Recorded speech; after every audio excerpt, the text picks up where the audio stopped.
ఇలా నా జీవితాన్ని రాసి నన్ను చివరికి నటుడిని చేసావనుకునే లోపే తీసుకుని వెళ్ళిపోయావు. నువ్వయ్యా అసలైన నటుడివి. నువ్వే the real actor, the actor.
యుద్ధంలో యోధుడు మరణించడం సృష్టి ధర్మం.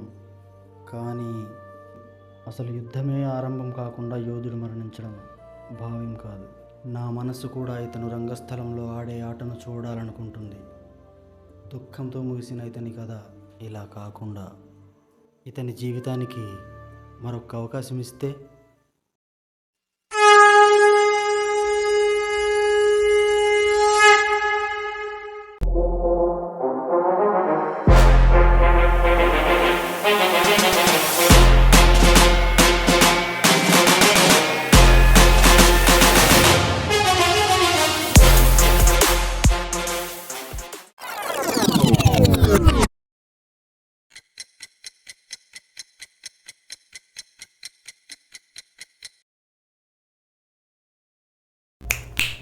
తమ్ముడు, ఒకటి గుర్తుపెట్టుకో, ఒకరోజు వెండితెర మీద ఒక మెరుపులా మెరుస్తావు.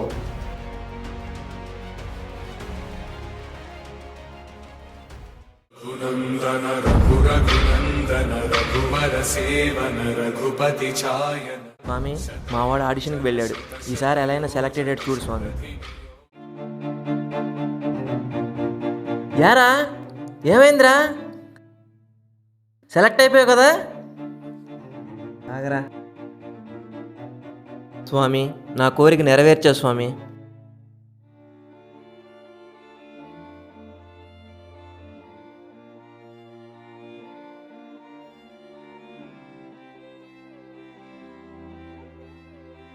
ఎప్పటికైనా హీరో అవ్వాలన్న నా కలకి ఈరోజు నీ వల్ల పునాది పడిందిరా. చాలా థ్యాంక్స్ రా. Thank you. మరి ఇంకేరా, అంత హ్యాపీయేగా? సరే కానీ షూటింగ్ ఎప్పటి నుంచిరా? 4 డేస్లో ప్రొడ్యూసర్ గారు కాల్ చేస్తున్నారా. చూడాలి ఏమవుతుందో. సరే. ఎప్పట్లాగే చేతి దాకా వచ్చిన అవకాశం చేజారిపోతుందని భయంగా ఉందిరా. అలా ఏం ఉండదులే కానీ పద వెళ్దాం. శతయోజన శతశతయోజన శరధి నియోజన శర పరిలంఘన.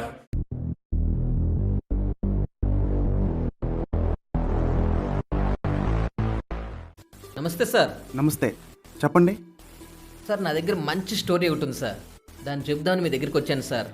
భలే వాళ్ళు డైరెక్టర్ గారు, మీలాంటి వాళ్ళు కథలు రాయాలి, మాలాంటి వాళ్ళు వాటిని ముందు తీసుకెళ్ళాలి. చెప్పండి సార్. ఓపెన్ చేస్తే ఒక నిరుపేద కుటుంబంలో పుట్టిన కుర్రాడు సార్. చిన్నప్పటి నుంచి వారి కష్టాలు చూస్తూ పెరిగాడు సార్.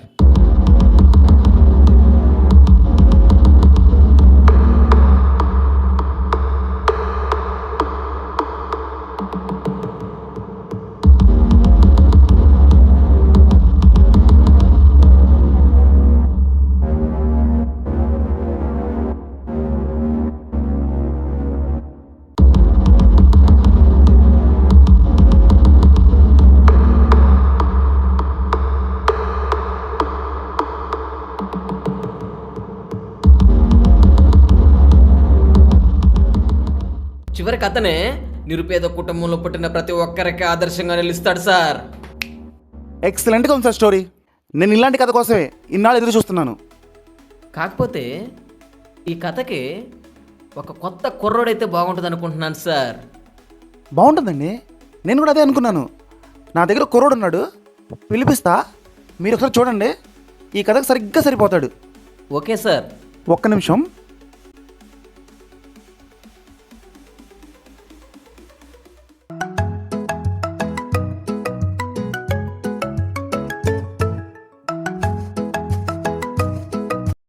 సార్ ఏమ్మా ఎక్కడున్నావు? ఒకసారి ఆఫీస్కి రా. అలాగే సార్, వస్తున్నా.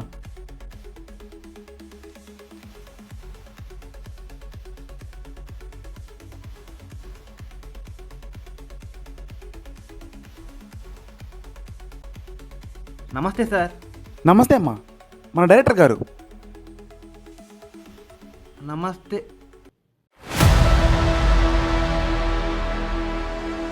ఏంట్రా, నువ్వు సినిమాలు యాక్ట్ చేస్తావా? ఇప్పుడైనా నీ పేస్ అద్దంలో చూసుకున్నావేరా? మళ్ళీ నీ పేస్కి యాక్టర్ అయిపోదాం అనుకుంటున్నావురా? నువ్వు నీ వాళ్ళకం.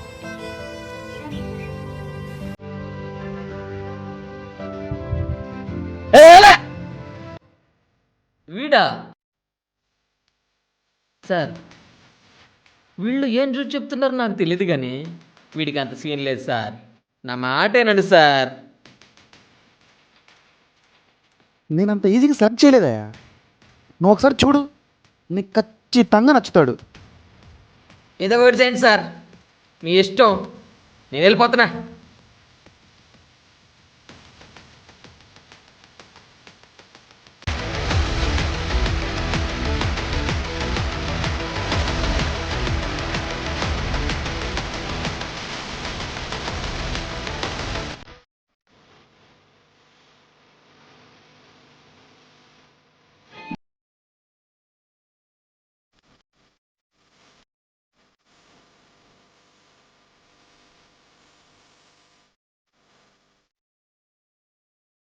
ఏంట్రా ఎప్పుడు దిగాలుగా ఉంటావు?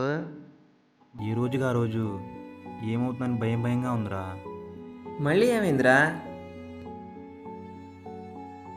సూర్యుడి చుట్టూ భూమి తిరుగుతున్నట్టు నా చుట్టూ దరిద్రం తిరుగుతుందిరా. మన ఊళ్ళో షూటింగ్ జరిగేటప్పుడు నన్ను ఒక డైరెక్టర్ రిజెక్ట్ చేశాడు చూడు. అతనే డైరెక్టర్ అని ప్రొడ్యూసర్ గారు పరిచయం చేశారా. అలా ఏం జరగదులేరా, అంతా మంచిగా జరుగుతుంది. ఏమోరా, అన్నిటికీ ఆ పైవాడే ఉన్నాడు. అది అలా ఒక నమ్మకంతో ఉండరా, నువ్వు అనుకున్నది ఎప్పటికైనా సాధిస్తావు.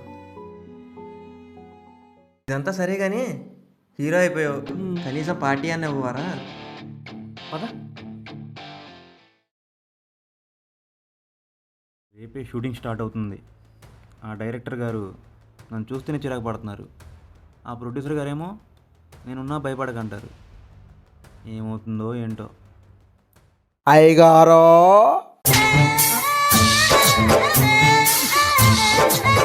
నమస్తే హీరో గారు, బాగున్నారా? ఏంటండి ధ్యానంగా ఆలోచిస్తున్నారు? ఏమైంది చెప్పండి అయ్యగారు. సార్ నేను కొంచెం అప్సెట్లో ఉన్నాను, మళ్ళీ మాట్లాడుకుందాం, వదిలేయండి. అయ్య బాబు అప్సెట్టా? ఏమైంది అయ్యగారు? చెప్పండి అయ్యగారు, చెప్పండి. ఏమైంది అయ్యగారు? తలనొప్పా? నా జండుగో రాయమంటారా? వద్దు సార్, వెళ్ళండి.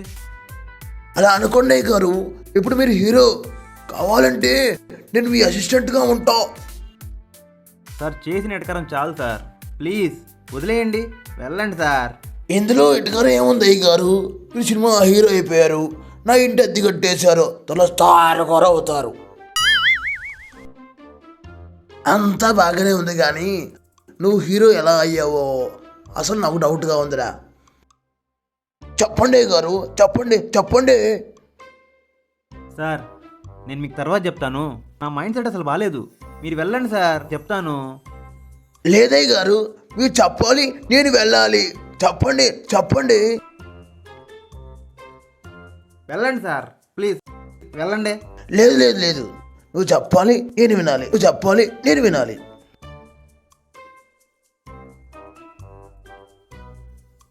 రే నువ్వు హీరో ఎలా అయ్యావురా చెప్పరా, చెప్పు చెప్పు చెప్పు.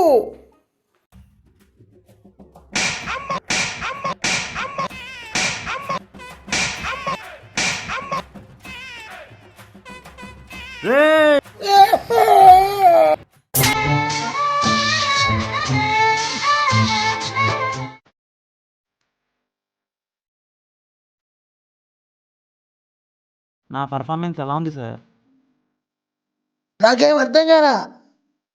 అదే సార్, ఇప్పుడు దాకా నేను చేసిన యాక్టింగ్ ఎలా ఉంది సార్? అర్థం కాకపోతే మళ్ళీ చేసి చూపిస్తాను. యాక్టింగా అంటే మళ్ళీ చేసి చూపిస్తావు ఇదంతా?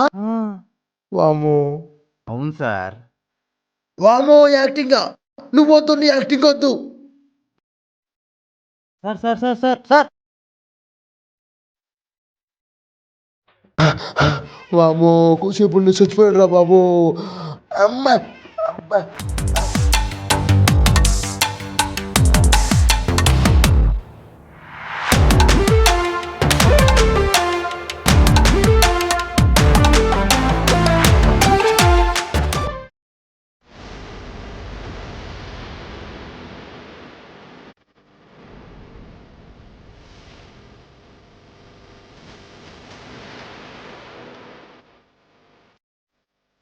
ఇలా రావేను.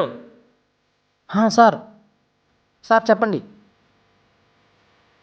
ఈరోజు సీను ఆ యదవ చెప్పావా? లేదు సార్, ఇప్పుడు ఎక్స్ప్లెయిన్ చేసేస్తాను. సరే వెళ్ళి చెప్పు. ఓకే సార్, చెప్పేస్తాను.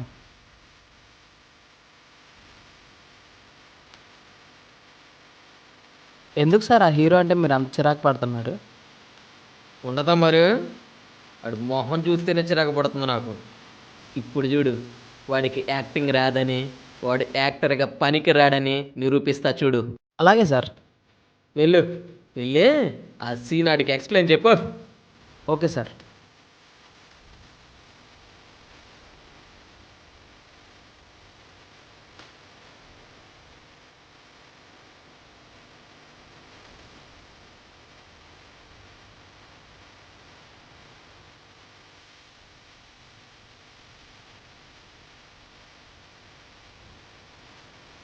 ఓకేనా boys? Sir shot ready sir. Okay, action.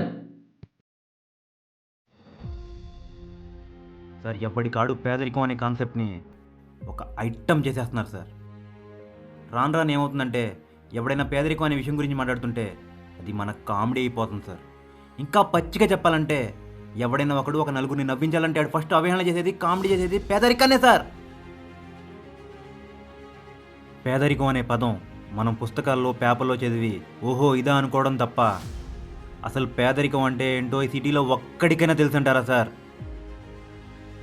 చిన్నప్పటి నుండి మా కుటుంబాన్ని, మా కుటుంబ కష్టాన్ని చూస్తూ పెరిగిన నాకు తెలుసు సార్ పేదరికం అంటే ఏంటో. మాది శ్రీకాకుళం జిల్లాలో సిరిపురం అనే చిన్న గ్రామం. మా నాన్న సాధారణ రైతు కూలి. మా నాన్నకి 2 కొడుకులు. మా నాన్న తన బిడ్డలు తనలాగా బ్రతకూడదని మమ్మల్ని కష్టపడి చదివించేవాడు సార్. మా ఇంట్లో ఒక్కరోజు అన్నం తింటే 2 రోజులు పస్తులు ఉండేవాళ్ళం. మా కడుపు నింపడానికి మా నాన్న మంచినీళ్ళతో కడుపు నింపుకొని ఆ కష్టం కళ్ళలో తెలియకుండా మమ్మల్ని పెంచాడు. అసలు ఇదంతా కాదు సార్. ఒక అప్పు ఇచ్చిన వాడు ఇంటికి వచ్చి అప్పు కట్టమని అడిగి అవమానిస్తే ఆ బాధ ఎలా ఉంటుందో మీకు తెలుసా సార్? సంవత్సరం అంతా దానికోసం ఎదురు చూసి ఆ పచ్చని పంట చేతికి రాకపోతే ఆ బాధ ఎలా ఉంటుందో మీకు తెలుసా సార్? వచ్చిన రూపాయితో మమ్మల్ని, మా అమ్మని సరిగ్గా చూసుకోలేక మా నాన్న పడిన కష్టం మాకు మాత్రమే తెలుసు సార్. నాకు మాత్రమే తెలుసు.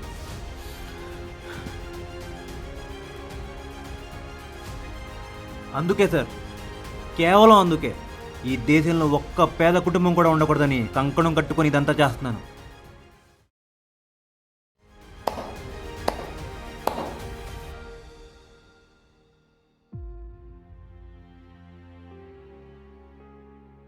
నన్ను క్షమించయ్యా.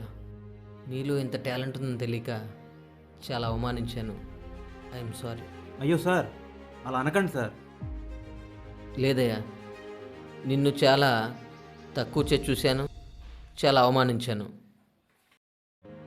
ఒక్క ఛాన్స్ కోసం నువ్వు నా దగ్గరికి వస్తే కనీసం మనిషిలా కూడా నేను ప్రవర్తించలేదయ్యా. చాలా తప్పు చేశానయ్యా. అలా ఏం లేదు సార్. ఆ రోజు నిన్ను అన్ని తిట్టాను, అవమానించాను, కానీ అవన్నీ దిగమింగుకొని చాలా బాగా నటించావయ్యా. నిజంగా నువ్వు చాలా గొప్ప నటుడివయ్యా, గొప్ప నటుడివి. Thank you sir, thank you. ఇప్పుడు చెప్తున్నా చూడు, నీకంటూ ఒక రోజు వచ్చినప్పుడు వెండి తెరని ఏలేస్తావు.